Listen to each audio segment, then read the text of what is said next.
Hello, যারা শুনছেন কেমন আছেন বন্ধুরা? দিনা চলে আসা আমার কথার ঝুড়ি নিয়ে হিতৈষী থেকে অনেক অনেক ভালোবাসা এবং বিনম্র শ্রদ্ধা। যারা হিতৈষীকে ভালোবেসেছেন, হিতৈষীর পাশে থেকেছেন, আমি হিতৈষীর হোস্ট দিনা। আমি পেশায় একজন সোশ্যাল ওয়ার্কার। আমি মেন্টাল হেলথ সম্বন্ধে আমার একটি আইডিয়া আছে, একটি পড়াশোনা আছে। ব্যক্তিগত জীবন আমি পড়তে পছন্দ করি। হিতৈষী তৈরি করা হয়েছে আজকে থেকে 1.5 বছর আগে। প্রথমে আমরা একটা ফেসবুক পেজ খুলি এবং সেখান থেকে হিতৈষী আজকে ইউটিউবে আপনাদের সাথে। অনেক অনেক ধন্যবাদ, ভালোবাসা। যারা আমাদের সেশন নিতে চাচ্ছেন, যারা আমাদের সাথে যোগাযোগ করতে চাচ্ছেন, প্লিজ প্লিজ আপনারা কমেন্টস লিখে যাবেন এবং চ্যানেলটিকে সাবস্ক্রাইব করবেন, কারণ আপনাদের পাশে থাকাতেই হিতৈষী হিতৈষী। আজকে যে বিষয় নিয়ে কথা বলবো, বিষয়টি হচ্ছে অরা। অরা শিল্ড, এনার্জি শিল্ড। যারা আমরা এনার্জি নিয়ে আমাদের ধারণা কম, আমি চাইবো যে আপনারা হিতৈষীর আরও অনেকগুলো ভিডিও দেখেন, কিন্তু যারা আমরা এনার্জিটা বুঝি, দেখবেন আপনি হঠাৎ করেও কোনো একটা জায়গায় গেলেন, কাউকে দেখে তার সাথে আপনার কিচ্ছু হয়নি, কিন্তু আপনার তার এনার্জিটা ভালো লাগছে না। হয়তো সে আপনাকে পছন্দ করে না, বা সে ডিপ্রেশনে আছে, বা সে আপনার সম্বন্ধে হয়তো মনে মনে খারাপ চিন্তা করে। যে কোনো কারণে হোক, তার ভাইবটা আপনার ভালো লাগবে না। এনার্জি হচ্ছে এমন একটি জিনিস আমরা দেখতে পারি না, কিন্তু আমরা ফিল করতে পারি। সেটা হচ্ছে এনার্জি ফিল্ড। কোয়ান্টাম ফিজিক্সে এ ব্যাপারে কথা হয়েছে। আজকে আমরা কথা বলবো অরা নিয়ে। এটা হচ্ছে একটা এনার্জি শিল্ড আমাদের ভেতরে তৈরি করা, যে আমাদের প্রতি কেউ যদি নেগেটিভ এনার্জিও দেয়, সেটা যেন আমরা অ্যাবজর্ব না করি, বা আমরা যেন কোনো খারাপ এনার্জি আমাদের টাচ করতে না পারে, বা আমাদের কোনো এনার্জি যেন আমাদের ব্যাড থিং সেন্ড করতে না পারে। যেমন ধরুন, মহিলারা আমরা যখন মার্কেটে যাই, বাজারে যাই, শপিংয়ে যাই, দেখবেন শপিং থেকে আসার পর আপনার অনেক টায়ার্ড লাগছে। আমরা কিন্তু অনেক মনের আনন্দে শপিং করি, আমরা শপিংয়ে যাওয়ার জন্য কিন্তু ব্যস্ত হয়ে যাই মেয়েরা, কিন্তু দেখবেন শপিং থেকে আসার পরে টায়ার্ড লাগছে। টায়ার্ড লাগছে, ওটাকে কাজ মনে হচ্ছে। কারণ আমরা অনেক হাঁটাহাঁটি করছি, আশেপাশে অনেক মানুষ আছে, অনেক মানুষের অনেক এনার্জি আছে, কারো কোনো লুক ভালো লাগলো না, কারো চাহনি ভালো লাগলো না, তো ওই এনার্জিগুলো নিয়ে আমরা ঘরে ফিরে আসি। তো এটা হচ্ছে আমাদের অরা। আমাদের অরাটার অনেকগুলো লেয়ার আছে, 12টি লেয়ার আছে, এবং তার 7টি লেয়ার আমাদের শরীরের সাথে ওতপ্রোতভাবে জড়িত, যেটাকে বলা হয় 7 চক্রা। 7 চক্রা। এবং আমাদের 3টা চক্রা নিচে, তারপর আমাদের মিডলে হার্ট চক্রা, দেন আবার আমাদের 3টা চক্রা উপরে। হার্ট চক্রা হচ্ছে আমাদের লোয়ার চক্রার সাথে আমাদের হাইয়েস্ট চক্রার যে কমিউনিকেশনটা যে করে, মিডল যে ম্যান, সে হচ্ছে আমাদের হার্ট চক্রা। তো এই জন্য মানুষ বলে মানুষের হার্ট সুন্দর হলে তাকে দেখতে সুন্দর লাগে। দেখবেন একটি বাচ্চা যখন জন্ম হয়, দেখবেন তার ভাইবটাই ভালো লাগে, তাকে ধরতেই ভালো লাগে, বিকজ তার হার্ট চক্রা পুরো খোলা। ঠিক আছে, তার ভেতরে একটা এনার্জি আছে, একটা অরা আছে তার, যেটা যে কোনো মানুষের মুখে হাসি আসবে। এবং আমরা নিজেদের ব্লক করে রাখি আমাদের হার্ট চক্রা থেকে। আমাদের মনের ভেতরে যখন হিংসা, মনের ভেতরে যখন আর একটা মানুষের খারাপ চাওয়া থাকে, আর একটা মানুষের ছোট করা থাকে, আর একটা মানুষের দুঃখ কষ্ট আমরা মন থেকে চাই যে খুব এটার হোক, খারাপ হোক, তখন আমাদের হার্ট চক্র ব্লক হতে থাকে। তখন আমাদের হায়ার যে আমাদের থ্রোট চক্রা, দেন আমাদের থার্ড আই, দেন আমাদের ক্রাউন চক্রা, এখান সাথে আমাদের লোয়ার চক্রার কোনো কানেকশন থাকে না, এবং তখনই আমরা ডিপ্রেস হয়ে যাই, তখনই আমরা এংজাইটিতে ভুগি। আমরা সঠিকভাবে আমাদের অরাটাকে প্রোটেক্ট করতে পারি না। আমাদের অরাটাকে প্রোটেক্ট করবার জন্য আমাদের নিঃশ্বাসের দিকে আমাদের খেয়াল করতে হবে, কারণ আমাদের জীবনটা চলে নিঃশ্বাসের উপরে। আমরা ভীষণ আনকনসিয়াসলি নিঃশ্বাসটা নিচ্ছি না, আমরা কোনো কনসিয়াসনেসই ইউজ করছি না নিঃশ্বাস নিতে, কিন্তু আমাদের সবচাইতে বেশি কাজ করে এই নিঃশ্বাস। আমাদের যখন হার্টে প্যালপিটেশনটাও হয়, তখনও যদি আমরা বসে এক জায়গায় ঠিকভাবে নিঃশ্বাস নিতে পারি, আমাদের হার্ট অনেক কম ডাউন হয়। আমাদের হার্ট যখন সে আনকমফোর্টেবল হয়ে যায়, সে আমার ব্রেনকে মেসেজ দেয়, ইজ ডেঞ্জার, ডেঞ্জার, আমার কষ্ট হচ্ছে। তখন আমার ব্রেন সঠিক কাজ করতে পারে না, প্যানিক হয়ে যায়, রেগে যায়, দুঃখ পায়। সে ওখান থেকে যেটা তার ভেতরে আছে ডাউনলোড করা যে জিনিসগুলো আছে, সেখান থেকেই সে যা পিক করতে চায় সে পিক করে আমার হার্টটাকে কমফোর্টেবল করার জন্য। আমাদের সেই অবস্থাটা আসলে যেন আমরা নিঃশ্বাস ঠিক মতো নিই, যেন আমাদের অক্সিজেন মানে ঠিকভাবে আমাদের বডিতে চলে। আমাদের ভেতরে কনফিডেন্স লেভেলটা নষ্ট হয়ে যায়, আমরা কনফিডেন্টলি কাজ করতে পারি না। আমাদের ভেতরে সবসময় একটা ভয় কাজ করে যখন আমাদের হার্ট চক্রা ব্লক থাকে। দেখবি সেসব মানুষ ভীত হয় যাদের হার্ট চক্রা ব্লক। সেদিন একটা খবর শুনছিলাম যে একজন 43 ইয়ার্স ওল্ড একজন মানুষ, সে একটা টেররিস্টকে বা সামথিং সে গুলি করছিল, সে পেছন থেকে এসে সেটাকে ধরে বন্দুক নিয়ে তাকে আবার তাক করেছে। সে অনেক মানুষকে বাঁচিয়েছে এবং এতে তার হাতে গুলি লেগেছে, বিকজ তার হার্ট চক্রা ওপেন ছিল যে আমার যেটা হোক আই ক্যান ডু দ্যাট। ও কানেক্ট ছিল, রাইট? ওর হার্ট চক্রা ওপেন ছিল, আমার ভয় ছিল না।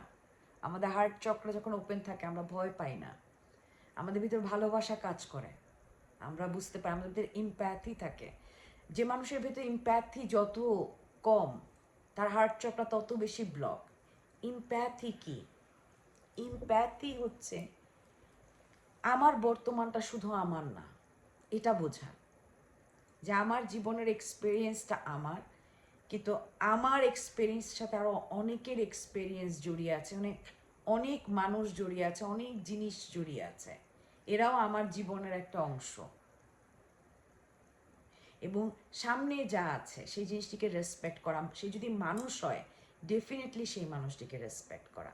সে যদি আমাদের কিছু বলে, সে ভালো বলুক বা খারাপ বলুক, সে কোন শুজে পা রেখে কথাটা বলছে সেটা বোঝার মতো, সেটাকে আন্ডারস্ট্যান্ড করবার মতো ক্যাপাবিলিটিটা থাকাটা হচ্ছে ইম্প্যাথি। এবং আমাদের ভিতরে যত বেশি ইম্প্যাথি থাকবে আমাদের হার্ট চক্র তত বেশি ওপেন থাকবে। দেখবেন আপনি অকারণে একটি আপনার দোকানের সামনে একটি কুকুর আসলো, আপনি অকারণে তার গায়ে গরম তেলে ছিটকানি দিবেন না, আপনি দিবেন না। আপনার ভিতরে যে সে একটা প্রাণী, তারও কষ্ট হচ্ছে, তাই না? আপনার ভিতরে ইম্প্যাথি থাকলে আপনি কখনো একটি কুকুরের বাচ্চাকে পানিতে ফেলে দেবেন না, দিবেন না। একটা কুকুরের জন্য আপনার ভেতরে মায়া হবে। আর আমরা তো মানুষরা আমাদের ভেতরে ইম্প্যাথি এমন জায়গায় চলে গেছে, আরেকটি মানুষের খারাপ করবার জন্য আমাদের ভিতরে কষ্ট হচ্ছে না, আর একটা মানুষকে ফলস পজিশনে ফেলবার জন্য আমাদের ভিতরে কষ্ট হচ্ছে না। কোনো ইম্প্যাথি আমাদের ভেতরে নেই। এবং আমাদের ভিতরে যখন ইম্প্যাথি নষ্ট হয়ে যায় ঠিক তখনই আমাদের লোয়ার চক্রার সাথে আমাদের হায়ার চক্রার কানেকশন নষ্ট হয়ে যায়। আমাদের ইম্প্যাথি থাকতে হবে। উইদাউট ইম্প্যাথি যদি আমরা খুব বুদ্ধিমান হই, খুব ভালো বলতে পারি, এমন হই যে আমরা দেখতে পারছি ফিউচার, আমরা খুব স্মার্ট, আমরা মেশিন চালাতে পারছি, শুধু আমার হার্ট চক্রাটা বন্ধ, আমার ইম্প্যাথি নেই, এরা ক্রুল মানুষ হয়। এরা লাইফে অনেক ভালো জায়গায় গেলেও এরা 10 জনের ক্ষতি করতে এদের কোনো অসুবিধা হয় না। তো আমরা যদি আমাদের আশেপাশে পজিটিভ জিনিস দেখতে চাই আমাদের হার্ট চক্র ওপেন রাখতে হবে।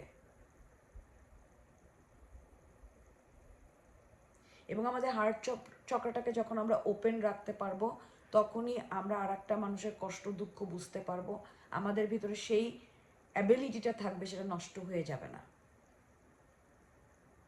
এবং আমাদের বডিতে যে 7 চক্রা রয়েছে, এই 7 চক্রা যদি আমরা হিল করতে চাই, এই 7 চক্রা যদি উপরে আমরা কাজ করতে চাই, আমাদের মেডিটেশন করতে হবে, আমাদের পড়তে হবে।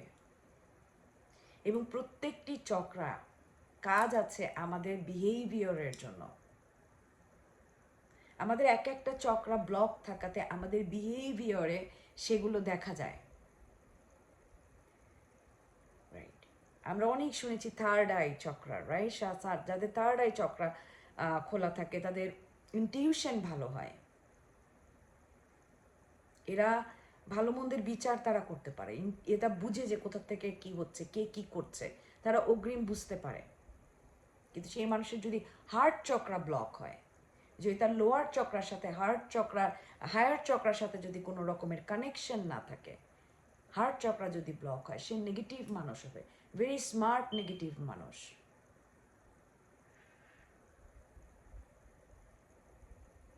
বা সে পজিটিভ মানুষ হলেও সে সুখ ফিল করবে না, কারণ সে চ্যানেল করতে পারবে না। আমাদের হার্ট চক্রা ওপেন রাখতে হবে, আমাদের এনার্জি শিল্ডটা শক্ত রাখতে হবে, যেন নেগেটিভ মানুষ আমাদের এফেক্ট করতে না পারে। মানুষ আমাদের সাথে যে বিহেভটা করছে, মানুষ আমাদের সাথে যে অ্যাকশনগুলো নিচ্ছে, এই অ্যাকশনগুলো তাদের, আমাদের নয়। এই জায়গাটাতে আমাদের স্থির থাকতে হবে। আমরা কারো অ্যাকশনের 100% রেসপন্সিবিলিটি নিতে পারি না। আমার সাথে যদি কেউ খারাপ করে, তার কিছুটা রেসপন্সিবিলিটি অবশ্যই আমার, এবং সেই রেসপন্সিবিলিটিটা যদি আমরা নিতে না পারি, তবেই আমরা আমাদের রিয়েলিটিটাকে স্বীকার করছি না। এবং আপনি যখন আপনার রিয়েলিটিটাকে স্বীকার করবেন না, তখনই স্বীকার না করার পেছনে আপনি অনেকগুলো কারণ বসাবেন, এবং আপনি সেই কারণ বসাতে গিয়ে সেখানে আপনার নেগেটিভিটি আপনি আরও দিতে থাকবেন। কিন্তু আমরা যখন বুঝতে পারবো যে কোনো ঘটনায় আমি যদি কথা না বলি, আমি যদি দাঁড়িয়েও থাকি, আমি রেসপন্সিবল। আমরা বডি ল্যাঙ্গুয়েজ দিয়েও অনেক ঘটনাকে ম্যানিপুলেট করতে পারি। তো যে কোনো ঘটনার জন্য আমি কিছুটা দায়ী, কিন্তু সম্পূর্ণ রেসপন্সিবিলিটি আমার নয়। আমার সাথে যদি কেউ খারাপ বিহেভ করে, এটা সে করেছে, এবং তার যদি কোনো এ ব্যাপারে কথা থাকে, তার মুখের উপরে বলুন বা তার সাথে কথা বলুন। ঠিক আছে, আমাদের হার্ট চক্রা ওপেন রাখতে হবে, যে মানুষ আমাদের সাথে যে খারাপ কাজগুলো করে, মানুষ আমাদের সাথে যে ভুল অ্যাকশনগুলো নেয়, এগুলো তাদের নিজস্ব ইনসিকিউরিটি থেকে নেয়। সবসময় তার জন্য আমরা দায়ী নই, আমরা দায়ী নই। মানুষ তাই সার্ভ করে যা তার ভেতরে আছে। তো আমরা যদি আমাদের চক্রাটাকে, আমাদের শিল্ডটাকে শক্ত করতে চাই, যদি এর প্র্যাকটিস আমরা রাখতে চাই, হিতৈষীর সাথে যোগাযোগ করবেন, প্লিজ যোগাযোগ করবেন, লিখে যাবেন। আমাদের 1-on-1 সেশন চলছে, আমাদের গ্রুপ সেশন চলছে, এবং আমরা সেশনে গ্রুপ সেশনের অলরেডি আমাদের একটা কোটা আছে। সেই মানুষগুলো যদি এক হয়, সেই কজন যদি মানুষ এক হয়, তাহলে আমরা ডেট দেব আমাদের গ্রুপ সেশনের। আমরা চক্রা হিলিং করব, আমরা মেডিটেশন করব একসাথে, এবং আমরা আরও বেশি কথা বলবো কিভাবে আমাদের অরাটাকে স্ট্রং করা যেতে পারে এবং আমাদের অরাটাকে পজিটিভ রাখা যেতে পারে। সাথে থাকবে আপনাদের দিদি দিনা। অনেক অনেক ভালোবাসা, অনেক অনেক বিনম্র শ্রদ্ধা। আমাদের লিখবার জন্য আপনাদের প্রতি কৃতজ্ঞতা, এবং ভুলে যাবেন না ভিডিওগুলো শেয়ার করবেন। আপনাদের প্রত্যেকটি কমেন্টস আমাদের কাছে ভীষণ মূল্যবান, এবং আমাদের 1-on-1 সেশনের জন্য প্লিজ আপনারা যোগাযোগ করুন, কারণ আপনারা হচ্ছেন হিতৈষীর সবচাইতে কাছের এবং বিশ্বস্ত শিক্ষক। আপনাদের দিদি দিনা।